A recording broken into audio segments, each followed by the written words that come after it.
They hoisted her by her ankles at dawn, bare feet raw and bloodied, swinging like butcher meat left out to drain. The sign nailed beneath her, warped and splintered, "Red Thief," scrawled in smeared red paint like a warning no one had the courage to challenge.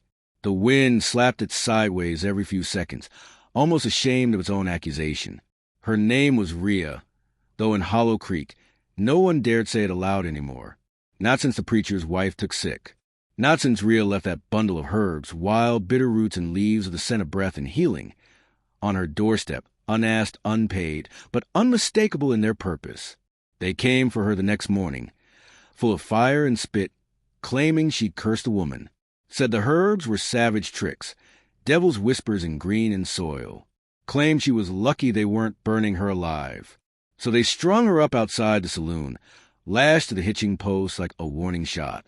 Her wrists bound behind her back, her chin sagged toward the dirt. Her dark hair clung to her face, thick with sweat, blood, and dust. No one met her eyes. A few drunkards jeered from behind cracked mugs. A child pointed with wide eyes and asked his mother, "Why is that lady upside down?"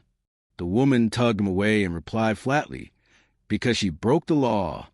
But the law in Hollow Creek moved like the wind, harsh when it needed to be seen, silent when no one was listening. Sheriff Dodd hadn't said a word, just nodded at the blacksmith, who pulled the rope tight without blinking. And standing next to the post, still as the crossbeam itself, was the town's prize, a proud gold-coated palomino named Sable. The marshal's finest steed, chest broad as a barn door, eyes dark as the bottom of a well. They tried to lead the animal away once the punishment began. Whips, grain, cursing and coaxing, but Sable wouldn't move, not a step, not for pain or promise. He stood with his head turned toward Rhea's suspended body, ears flattened, eyes locked. "Damn beast broken," someone muttered. But by mid-morning, when the dust began to settle and the gawkers wandered back to their bottles and chores, something in the air had shifted. There was no salvation, no miracle, only stillness. A heavy, undeniable stillness that settled around Rhea like a second skin. She hung, bruised and barely conscious, blinking as blood crept into her lashes. Below her, hooves. Beside her, breath. That warm, steady sound became the only thing she could count on. Somewhere beneath the agony, beneath the tight ropes and the heat splitting her lips, she felt it, that this wasn't her fight anymore, not really. But it might just end with her standing again. By afternoon, her face was swollen, the left side purple and full of fire. No one brought her water. No one dared. She was already ghost, already marked, already pushed outside the circle of care. Yet Sable stayed. Flies buzzed and bit, and still he stood, tail flicking only when they grew too bold. Marshal Glay's face was near purple with rage. He came again, first with salt, then with fury. "Move, you bastard," he snarled, slapping the reins hard across the horse's flank. Sable shuddered once, but didn't budge. Instead, he stamped the ground, planted his hooves deeper, eyes unwavering on the girl hanging beside him. "He's bewitched." The marshal spat, stepping back like the sight stung. Cursed blood, that one. And that's when the town began to look, not at the girl, but at the horse. The first shift was quiet, a whisper passed hand to mouth. He didn't even act like this at the fair. Wouldn't let the preacher near him. By evening, the barkeep's wife crept out with stained cloth, glancing around as if hunted. She didn't untie Rhea, didn't speak, just dabbed gently at the blood on the girl's neck, her hands trembling like she touched coals instead of flesh. "She helped my boy once," she mumbled to no one, with his cough. Then she left, and no one stopped her. That night, the lamps flickered like they were unsure whether burn or bow. The wind shifted, not stronger, but sharper, like it remembered things the townsfolk had worked hard to forget. Rhea floated between fever and waking, her thoughts stitched together by breath and pain, the warmth of horseflesh beside her, the scent of straw and sweat that now felt like home. She dreamed of a woman singing in a forgotten tongue, the syllables braided with longing. The name inside that song echoed again and again. Rhea, Rhea, Rhea. At midnight, a child crept forward and left a crust of bread beneath her, then ran before his mother noticed. The rope groaned beneath her weight, and her ribs screamed, but something else, small, quiet, had cracked in Hollow Creek, and it wasn't her bones. By the next dawn, Sable still hadn't moved. His hooves were carved into the earth like anchors. His eyes locked onto her. But now his presence wasn't just strange. It was loud. It asked a question none of them could answer. Marshal Glay, sleepless and pacing, muttered to himself about devils and witches, beasts and broken laws. "Hang a witch," he grumbled, "and the devil sends a damned horse." His boots echoed harder with every pass, but he didn't raise a hand to her again. Couldn't. The town was watching, not with torches, not with fury, but with something more dangerous, uncertainty. "Is she still breathing?" Someone asked outside the general store. "She's still human," someone else whispered. Old Saul Briggs, silent for 3 years since the railroad claimed his boy, shuffled out holding a rusted tin can of water. No hat, no fuss. Just walked straight up to Rhea, with the edge of his sleeve, and touched it to her cracked lips. She stirred, just a flutter, but enough for Saul to nod like he'd made peace with something no one else could see. "They hang my boy for less," he said softly. The rest he left to silence. No one stormed the jail. No one raised a banner. But no one stopped Saul, either, or the girl who came at noon and draped a shawl over the fence beside Rhea's rope, or the schoolteacher who muttered, "She's been up long enough," though not loud enough to make it matter. And still Sable stood. When Glay finally snapped, it wasn't at the woman. It was at the horse. "Fine!" he shouted, throwing his arms up. Let him rot there with her. But by sundown, the preacher's wife, pale, upright, and no longer coughing, walked slowly down Main Street. She looked up at Rhea, then at the horse, then whispered, "I was wrong." No one heard her, except Sable. He pawed the ground once, one deep, thunderous stomp that rolled through the dirt like a drumbeat. Rhea, barely conscious, fell before she heard it. Her eyes opened, clear and sharp, slicing through fever like a knife. Someone gasped. The sound traveled farther than it should have, over the rooftops, into alleys, under doorways. The drunk at the saloon dropped his cards. People froze, watched. Rhea didn't cry, didn't scream. She stared at the horse like she was trying to remember how to speak. Sheriff Dodd grunted. "She'll pass out again soon," but his voice was hollow now. Then Jory Bell stepped forward. 17, all elbows and sunburn, a boy mocked for softness in a place that beat it out with belts. Still holding his barber scissors, he moved through the silence like a man with a purpose stitched into his bones. He didn't ask, didn't wait, just walked up to the post, reached behind Rhea's back, and cut the rope. She dropped like a stone, hard into the dirt.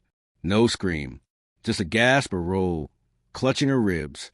Jory knelt, pulled out a kerchief, and began slicing to the ties on her wrists. "This ain't right," he murmured. Not to her, not to them, just to the land beneath them. The silence was total. Sable stepped back once, hooves landing like thunder. Rhea coughed, winced, sat up. Jory reached to help her stand, but she slapped his hand away, not in cruelty, in pride. She got to her knees on her own. "I'm not broken," she rasped. Then she turned and faced them. All of them. Blood on her face, dust on her skin, but eyes steady. They had taken nearly everything, her name, her dignity, her air, but they hadn't taken her will. She knelt at the trough, dipped her hands in, washed her face, water running down her chin like rebirth. Sable stayed beside her like a sentry. She didn't thank them, didn't cry. She stood, back curved but not bowed, and drank, not from desperation, but defiance. With both hands, she lifted the murky water and swallowed while the entire town watched. The preacher turned first, muttering, and slinked back into the chapel. The others followed, some in shame, some afraid, but none bold enough to stop her. Glay stood with fists clenched and jaw locked, but he didn't approach. Couldn't. The rope still hung beside the saloon sign. Rhea walked to it, picked it up like a memory turned to venom, coiled it once, then slung it over the railing, not as surrender, but as a curse for someone else to carry. Jory lingered nearby, unsure. "What will you do now?" he asked, voice low. Rhea didn't look at him. She faced the open land, the wide horizon, the road beyond the saloon. "I'll find where I was," she said, "before they forgot me, before I forgot myself." That night, she curled beside the post, not in pain, but in purpose. Beneath the shawl left by a stranger, one hand on Sable's side, one guarding her ribs, she dreamed of drums, of herbs braided into hair, of women who once named pain so it wouldn't rot. By morning, the trough was empty. The shawl was gone. So was Rhea. Only Sable remained. 2 days, and still he stood, hooves planted, eyes facing east, waiting for no one, watching everything. Rhea walked half a day without looking back. Hollow Creek vanished behind her like smoke that never wanted to rise. Her feet bled, but she didn't stop. Each step peeled away shame that had never been hers to carry. Each breath loosened the silence that had taken root beneath her ribs. When she stopped, it was at the edge of a narrow creek, only remembered by those who still whispered the old paths. There, nestled among cottonwoods and sage, she found it, a ring of stones half swallowed by moss, the bones of a forgotten fire. She knelt, brushed away the dirt. Beneath it, a carving of a turtle, her mother's mark. The name her mother had given her came from that same tale. The turtle who carried the world on her back and never cried where anyone could see. She laid her hand across the stone and whispered, "I remember." Then she built a fire, not for warmth, but for memory. The flames licked low, feeding on twigs and dried brush, more ceremony than survival. Around her, she gathered leaves, wild herbs, onions with their roots still trembling with the scent of earth. Not for eating, not yet. She spread them out in careful rows, sorting, whispering their names aloud to the darkening air. Tanika, Ketu, V. The syllables felt strange, uncertain on her tongue, like a language waking after long silence, but they held their shape like old songs finding their rhythm again. That night, she felt the earth shift behind her before she heard the sound. A breath, a presence, familiar and solid. When she turned, he was there, Sable, quiet as dusk. He had followed her all that way, step for step, refusing every tug of rein, every bribe of feed or force. He came not because he was called, but because he chose to. She looked at him, then back at the fire, and gave a slow nod. "You can stay." He lowered his head to her shoulder in reply, and in that clearing, where no name was chained, no wrists were tied, and no one dared call her a curse, she finally slept. Beneath stars that asked nothing, that judged no one, that only listened to those who still remembered how. Back in Hollow Creek, they assumed she'd vanished into the brush, into the nameless wilds where exiled women were supposed to disappear, like mistakes the wind could erase. But Sable's absence made her harder to forget. He had been more than a horse. He was pride, power, the marshal's boast. And now he was gone, not stolen, gone by choice, by will. He refused commands, ignored the bait, and answered only to the pull of something deeper. For a week, Rhea was unseen. Then someone noticed signs. Near the south ridge, sage bundles tied in loops along a narrow deer path. The kind women used when they still remembered how to leave signs for one another. Farther along, faint blackened rings on bark. Not the scatter accident, but the intentional mark of small fires, safety signals, old language. Rumors crawled through town like smoke beneath a door. The preacher, once loud with talk of wicked tongues, coughed into silence again. The blacksmith's wife, whose child had once burned with fever, started boiling bitter root Rhea had traded her seasons ago, suddenly remembering Rhea's warning to boil it twice, not once. Still, no one said her name, not out of fear of her, but out of fear of what might answer from inside themselves if they did. Far beyond the ridge, where cottonwoods bent over stones like listening elders, Rhea began to rebuild what she had never owned but had always belonged to. She hauled logs herself, stacked them by hand, fashioned tools from bone and rusted iron. Her cuts she bound with ash and spit. And Sable, faithful and silent, carried rocks beside her, watched her dig shallow channels to keep the firewood dry. At night, she sang not words but echoes, fragments of lullabies and prayers from before her voice had been stolen. The canyon didn't care if her voice cracked. It returned the sound anyway, like a promise. She didn't plan revenge, didn't hunger for apology. She built a table, a fire ring, a netted screen of reeds to dry herbs. One morning, she awoke to find 3 chickens clucking at the edge of her clearing. No note, just a bundle of seeds left in the grass beside them. She smiled faintly, not from surprise, but recognition. Somewhere, someone remembered what she had healed. She said nothing, just fed the birds and tilled the soil, not to repay a debt, but to continue a circle. Her name no longer whispered in pity. It wasn't whispered at all. Out here it was spoken in full voice, and finally it was heard. The smallest feet found her first. Bear Dusty running fast. She heard them before she saw the boy. Sharp breaths tearing through the cedar trees, the crack of twigs beneath a rhythm too light for a man, too quick for any beast. She rose from where she'd been grinding roots, a dried stalk still clutched in her hand. The boy burst into the clearing, panting, his shirt torn, knees scraped raw. He looked maybe 8. He carried nothing but a cloth bundle and the sharp scent of fear. "They said you were a witch," he blurted, "but Mama said you healed her feet when the boils came. She said if I ever got lost, I could find a woman with fire eyes." Rhea didn't answer at first. She crouched slowly, every cracked rib reminding her of pain that no longer defined her. The boy's chest heaved. "They sold my sister," he whispered, voice cracking. "I bit the man, then I ran." He thrust a bundle at her, like a sacred offering. Rhea unfolded it carefully. 2 hard biscuits, a bloodied strip of cloth, and a single crow feather. "You ran far," she said gently, her first words in days. The boy nodded once, then collapsed at her feet, breath rattling. Sable stepped forward, head low, ears pricked. The boy flinched, but then his gaze met the horse's, and he reached out with a small instinct of someone who trusted animals more than people. Rhea lifted him gently, cradled him like a promise, and carried him to the fire.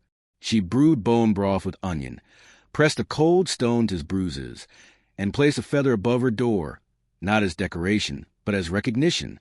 Someone small, someone brave, had trusted her again. That night, the boy curled against Sable's warm flank, like a pup against a hearth. Rhea kept watch, a knife in hand, ash painted down her cheekbones, not from fear, but as vow. Tomorrow, she would find where the girl had been taken.